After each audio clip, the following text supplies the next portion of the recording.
he's talking about. There's more footage. There's 140 hours that he has. And each episode was only maybe an hour, I think. There's 4 episodes. So there's at least 130 something more hours that he hasn't edited or, produced.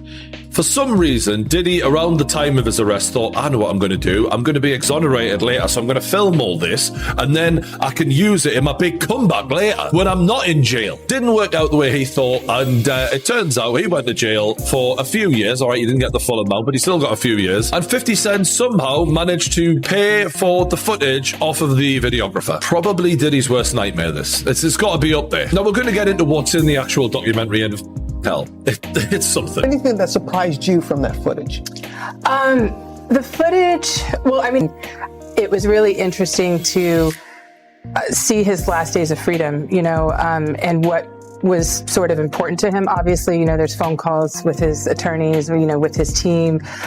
It was very interesting to watch a man who's known for his brand presence. He has a really amazing knack for marketing and all of that, and how he was sort of taking that into account in how he was coming off to the public, in the days leading up to his arrest and indictment. Like 3 or 4 pictures in the documentary that I've seen of myself. Some people say they saw more, but I know three different times where I was certain places that you could actually see me in the documentary, and that's the only thing you want. When Netflix released Sean Combs' The Reckoning, viewers immediately sensed something was off. Heavy allegations, alarming timelines yet polished. Restrained delivery that felt like it was holding back. The problem wasn't missing facts, it was the lack of raw emotion, genuine reactions, and unscripted chaos. Igniting speculation that crucial footage never made the cut. Insiders claim the cameras captured far more than what aired, including volatile behind-the-scenes moments. Filmed just days before Diddy's 2024 arrest, when pressure was closing in from all sides, this wasn't a retelling of the past, it was a collapse happening in real time. What poured gasoline on the controversy was the unlikely force driving the project. 50 Cent, an outspoken rival with nothing to protect, paired with Gene Deal, a former insider who once stood closest to Diddy. That pairing alone hinted at unresolved scores. Then came the legal resistance, Netflix insisting everything was lawfully obtained, while Diddy's team accused the production of using private material all the while. 50 Cent keeps warning that viewers have only been shown a sliver of what exists, and Gene Deal is adamant the story runs much deeper, which leaves one question impossible to ignore.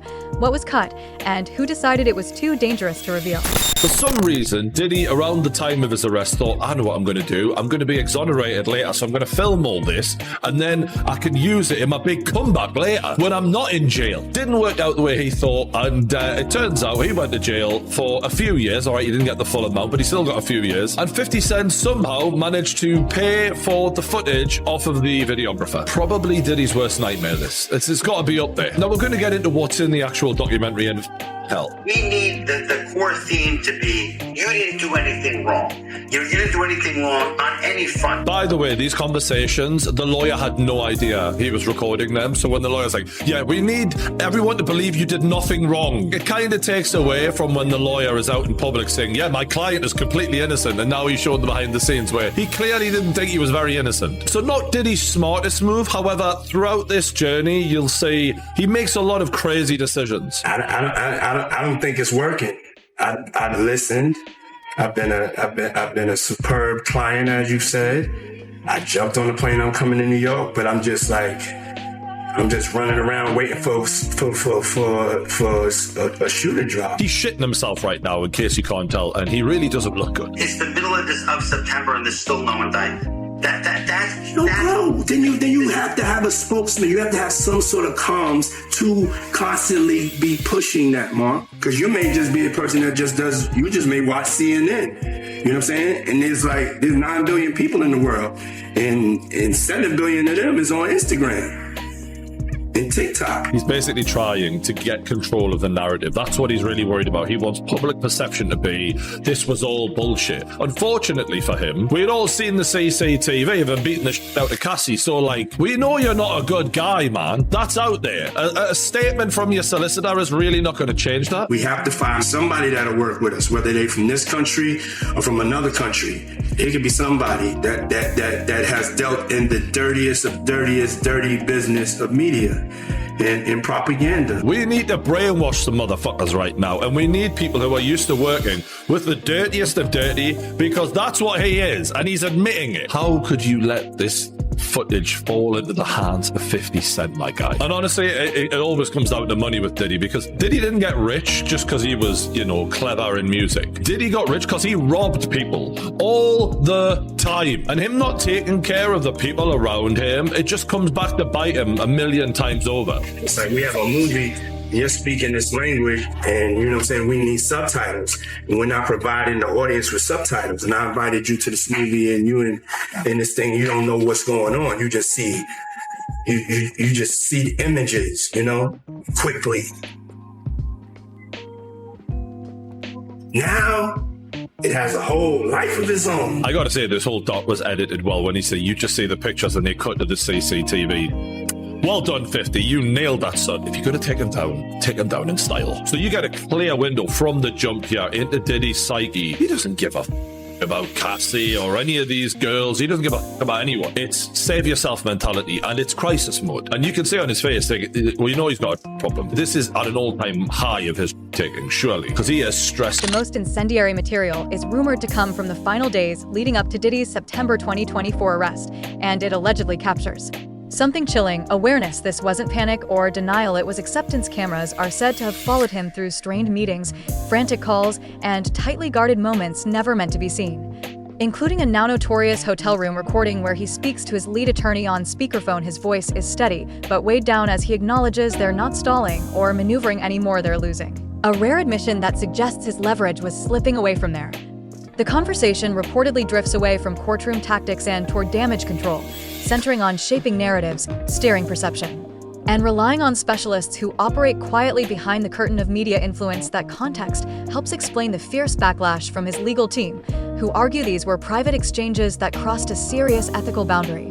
While Netflix and 50 Cent pushed back just as aggressively, what makes this footage so unsettling isn't only what's said, but when it was captured, it was filmed before the arrest, before the spectacle, freezing a moment when money, power, and silence were no longer shields. And once that reality settles in, it's hard to believe what aired was ever the whole story. Especially as reports suggest the footage came from a personal documentary Diddy himself was recording, an effort to control his legacy that may have slipped completely out of his control. 50, how'd you get it, and what does that scene show? Well, I mean, you're a journalist, Harvey. Harvey, you would not disclose your sources. We usually don't. Yeah, but I got it. Yeah. What he said. and what do you think it conveys? Because we see someone trying to pull the strings and talking about, he would say affecting, others would say manipulating the public views of the allegations. I think that, one big theme of the series is to go behind the scenes to really understand how brilliant you could say Sean Combs is at marketing, at owning his narrative, controlling the narrative at all times. And so why would that stop, when his life is on the line?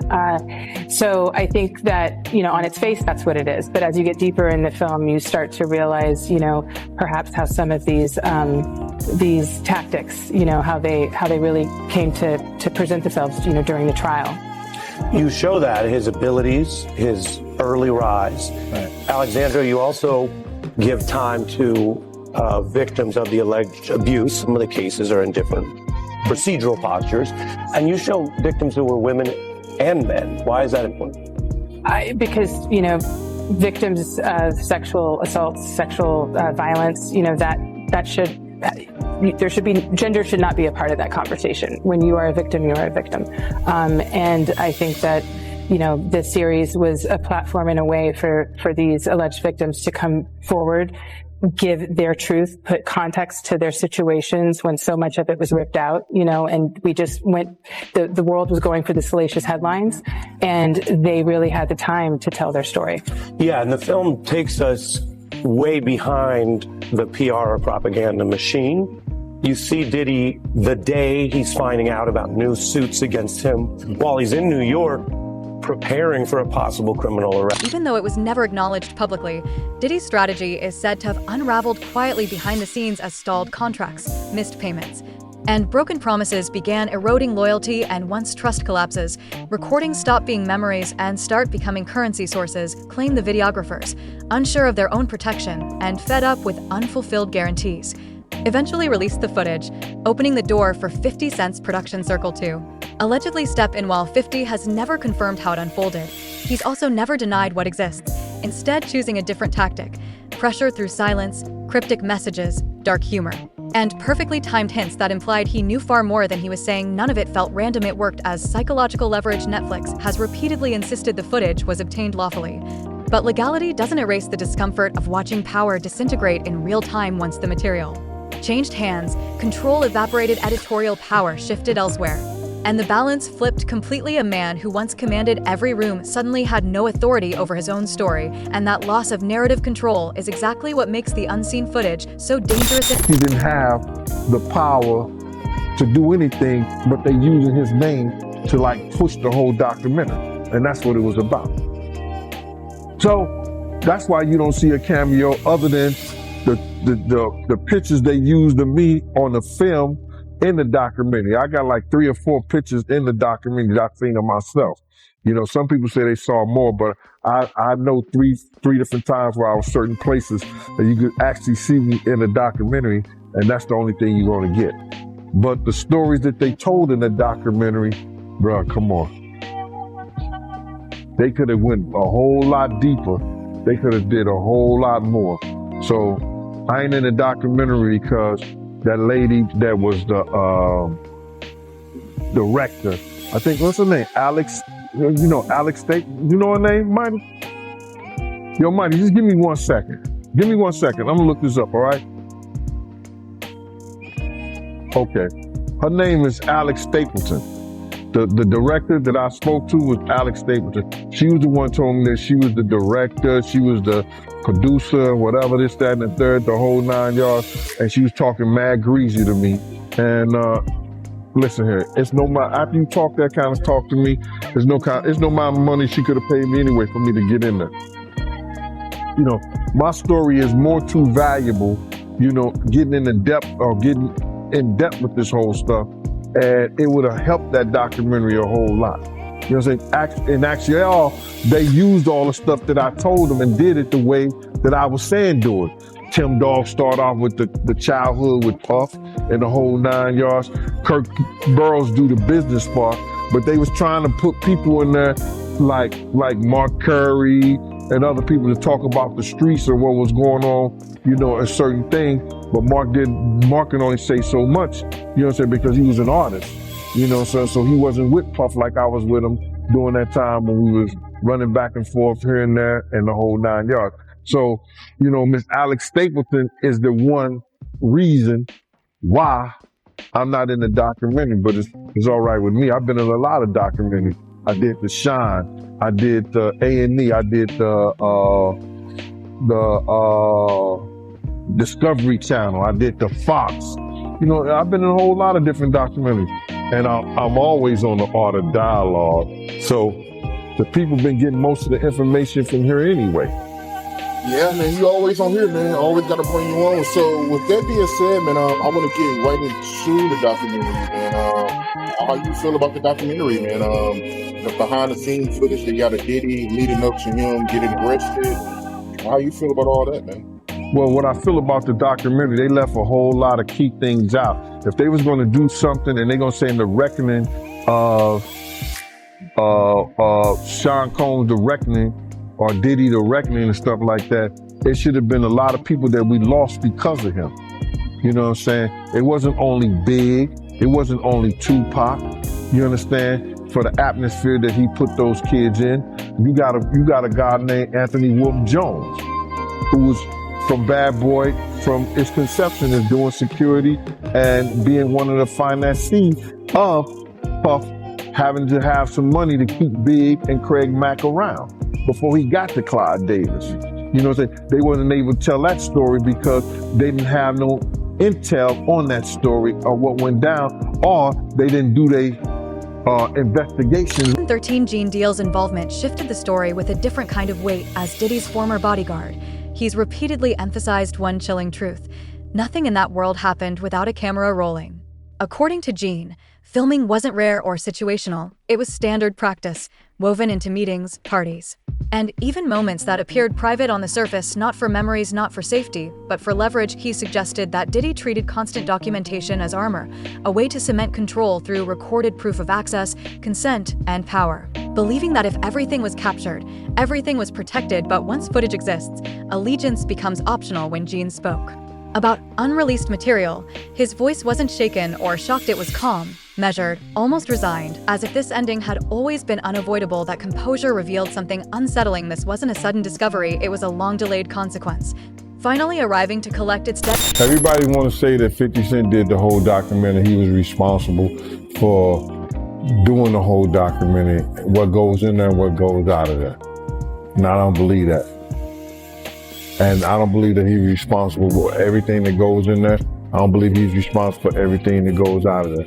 Guys want to say that he's snitching, you know what I'm saying? Because he's telling his truth about what went down and what he saw or what he heard or whatever like that. I don't know how to love my enemy. And if I gotta put out the truth about something that he was doing and it's wrong, and that was wrong, I don't have no problem with that shit. Not a problem at all. Keep doing it. Maybe enough men come out and speak out on some bullshit. You know what I mean? Yeah, and they're saying that Diddy's family is preparing $1 billion lawsuit over this documentary. I think they dropped it already. I don't think they ain't gonna have a chance, because before you put something out like that, they're gonna dot their I's and cross their T's. They're gonna make sure everything is in place.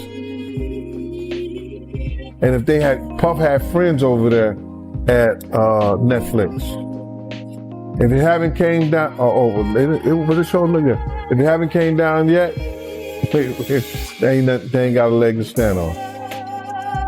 Yeah, you just made me think of something. I'm sure Netflix has 1 million lawyers, and I'm sure they have plenty of lawyers go over this thing to make sure it was airtight. Yes, sir. And they might probably even cut some stuff out that maybe they weren't even sure about. Just probably.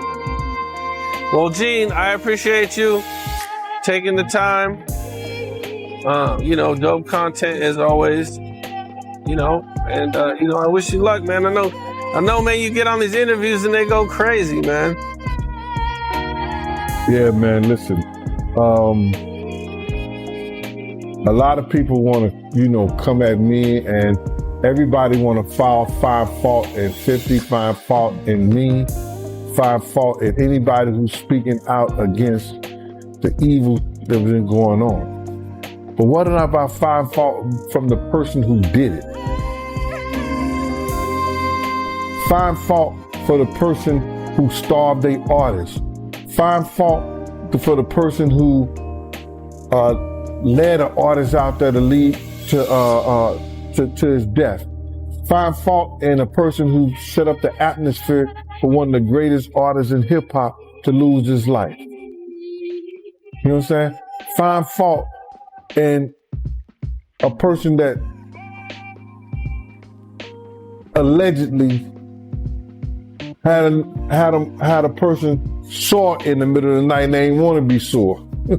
Find fault in this individual who did all this crazy to people, instead of find fault in the people who's talking about it and letting you know about it.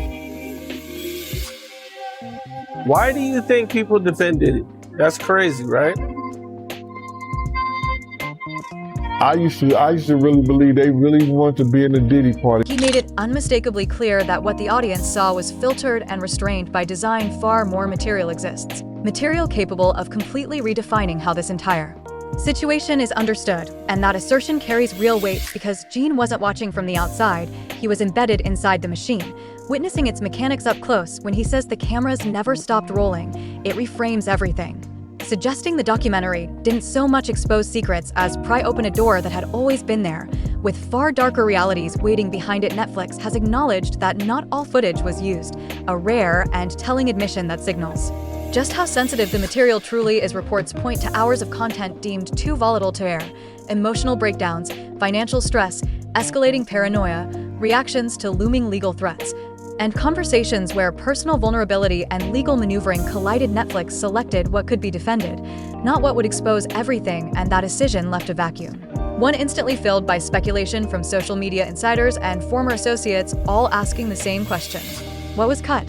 50 Cent deliberately fueled that curiosity, hinting that the unused footage still exists, that access hasn't vanished, and that this story is far from over. That's why the documentary feels unfinished, not because it lacked allegations, but because it lacked the raw moments where control fractures and fear bleeds through. Netflix chose caution, 50 Cent chose suspense, Diddy's team chose containment. But once the public knows unseen footage is out there, silence no longer feels neutral, it starts to feel intentional.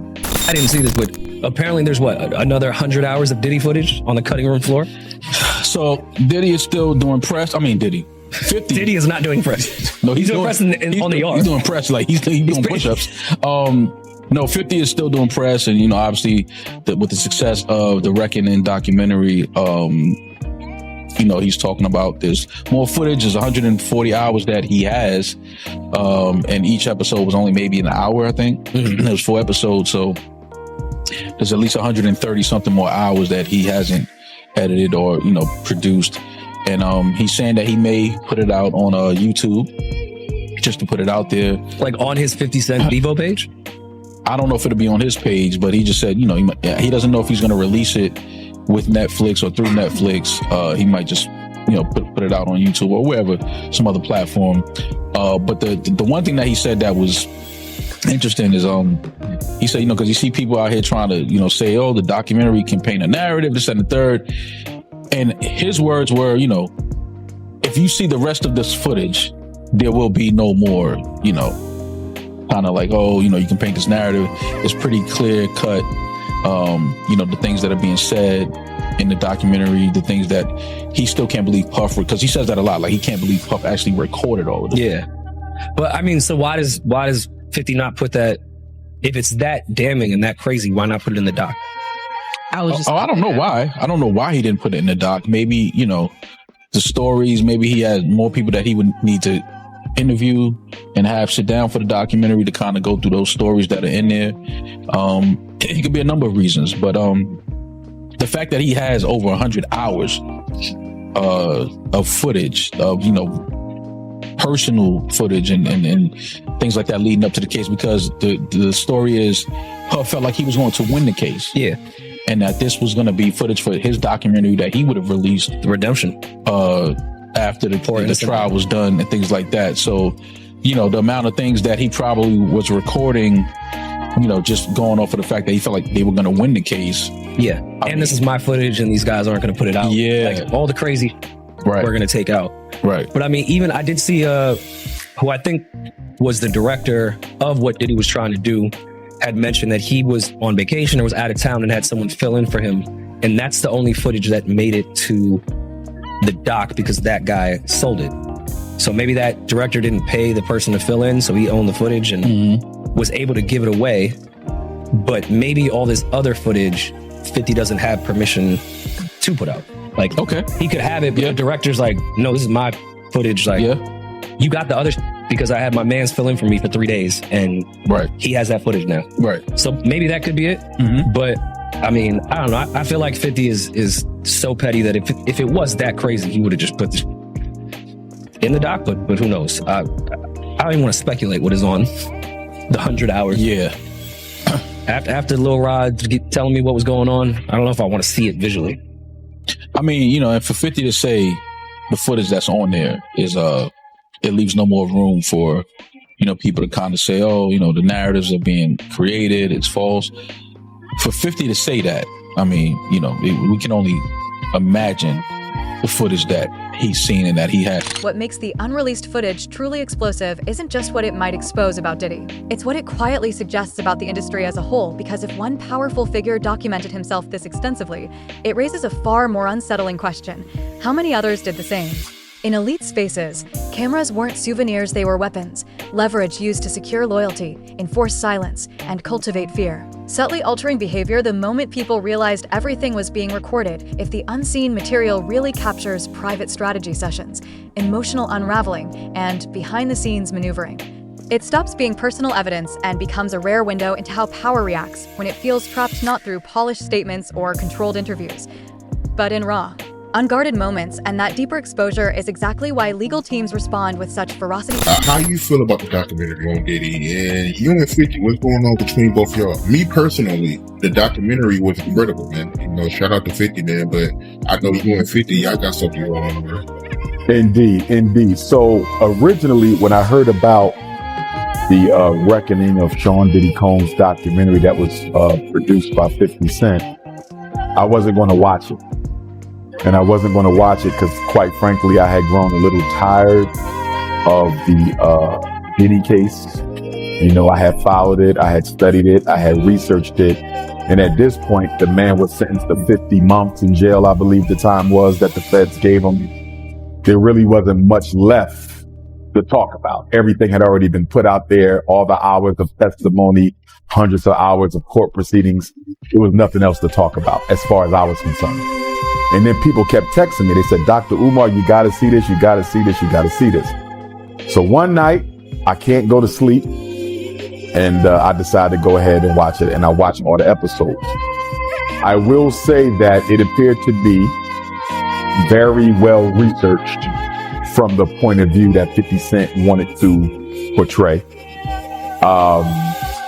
I don't think it was balanced in that you didn't hear anything positive at all about the man, when in fact, despite the horrendous deeds, which cannot be excused at all, I still think it would have been a little bit more credible if it was a little bit more balanced. But with that being said, the documentary was done. And after watching it, well, the first thing I'm going to say is 50 Cent does a good job with documentaries. Putting the fact that I did not appreciate a black man kicking another black man who's already down, putting that to the side, he did a good job with the documentary. Like, I could see 50 Cent doing more of these. Now, I was on a stream here in Philly a couple weeks ago with a young brother, and the question came up, and I said that, in my opinion, watching that documentary was an exercise in self-hatred, because it was. Whenever black people tear down black people, especially when they've already been torn down, it's self-hate, because we never show that energy with no other community. We have been done wrong so much and so often by Caucasians, and yet we never do a documentary on them. Do you realize, Art, there hasn't been a single documentary done on the police who have unalived all of these innocent, unarmed black people? Where's the documentary on the police officer who killed Tamir Rice? Where's the documentary on the police officers who murdered Breonna Taylor? Where's the documentary on the police officers who murdered Sonia Mancy or Sandra Bland or Freddie Gray or Philando Castile or Alton Sterling or Amir Pope? Look at all of this that has been. This reaches far beyond one man. It's about precedent, because once footage like this can surface, years of carefully curated images instantly become fragile. People inside the industry understand that, which explains the deliberate silence, the carefully worded non-answers, and the quiet distancing by former allies who refuse to explain themselves that silence isn't confusion, it's calculation. The real fear isn't public judgment over old behavior, it's the possibility that cameras captured unfiltered truth. Moments never meant to be seen, how narratives are manufactured, how crises are controlled, how influence actually moves in rooms without witnesses. If that material ever emerges in full, it doesn't just rewrite one story, it exposes an entire system. And that's the real danger. This is no longer just about a documentary, it's about who controls reality when power starts to crack. Cameras were once tools of protection, now they may be the very thing that brings everything down. 50 Cent had a right to make that documentary.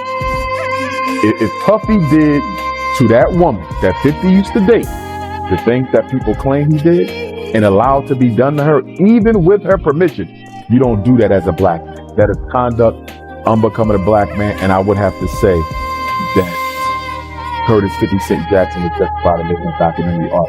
Because if I was him, if I was in 50 shoes, I might have done a documentary too. You feel me? I'm going to be honest. You do that to my baby mom, even if I don't like her no more, even if I'm not on good terms with her no more. No matter what we've been through, you knew that was my baby mom. You knew that was my girlfriend. And you do that? You have her doing all this with you and other people, and you know that was my shorty at one time? Bro, that's a complete violation of the G Code, Art. So with that being said, 50 Cent had a personal reason to do that documentary, and I can't say he's wrong for it. Now, with that being said, Art, watching that documentary, I came to 3 conclusions. Number 1, black people are hypocrites. We are probably the biggest spiritual hypocrites in America. And I'm going to say that, Art, because we are the most spiritual people in America. We are the most religious people in America. We brought religion to America. We gave it to the world. But the reason I say black people, after watching that documentary, have to be the biggest spiritual hypocrites in America, is I'm seeing all these people. And I'm not talking about everybody. I want to be clear. I'm not talking about everybody. 50 Cent and Gene Deal didn't just bring hidden footage into the light. They challenged the long-standing assumption that power automatically buys silence. They made it clear that influence doesn't always get to write the final version of events Netflix revealed part of the story. But not all of it, and now the audience knows something is missing the most. Unsettling part isn't what's already been shown, it's the idea of what's still sealed away, unreleased, and waiting in the dark once people believe more exists. Confidence in the visible narrative begins to erode, so the real question isn't whether additional footage is out there, it's what happens. If it ever sees the light of day, will it merely confirm what many already suspect? Or will it uncover something far more devastating than anyone imagined? Drop your thoughts in the comments, subscribe if you want to stay ahead of what's coming next, and until then, stay alert and stay real.